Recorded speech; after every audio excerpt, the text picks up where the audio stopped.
negara manapun, nggak ada yang bisa matiin, Pak. Itu fundamentalnya itu. Kalau tanya, siapa yang jaga Bitcoin? Ini, penambang-penambang ini. Itu ada yang bikin di ujung Finlandia, ada yang bikin di... Ini nggak bisa dimatiin, Pak. Karena Nggak bisa dimatiin? Karena kalau satu mati, saya akan lebih pengen nambang, karena lebih menguntungkan secara ekonomis ke saya. Jadi kalau satu mati akan ada satu yang... Nge-backup? Ini kayak ular dipotong satu, dia tumbuh dua. Potong satu, tumbuh dua. Nggak bakal bisa.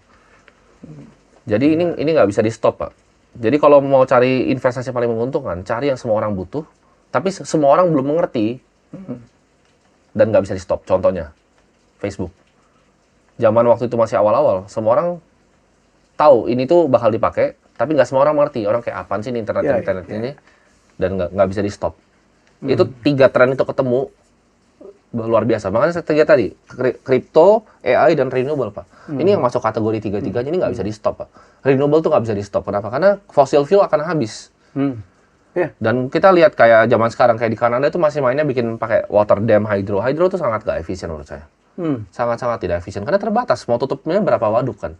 Karena saya juga udah pernah mau bikin tambang Bitcoin waktu itu. Jadi saya udah hitung gigawatt berapa yang bisa diciptakan oleh waduk, itu nggak efisien. Tetap PLTS. Karena PLTS itu, ini buat kalau ada orang pemerintahan yang nonton ya, saya tuh bisa selesaikan energi masalah Indonesia. Cuma kasih saya duit yang cukup.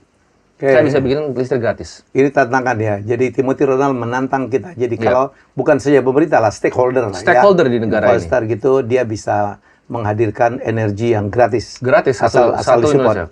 Asal disupport dengan uang. Dan kan itu... Saya udah pernah hitung, Pak, kalau ini, Pak.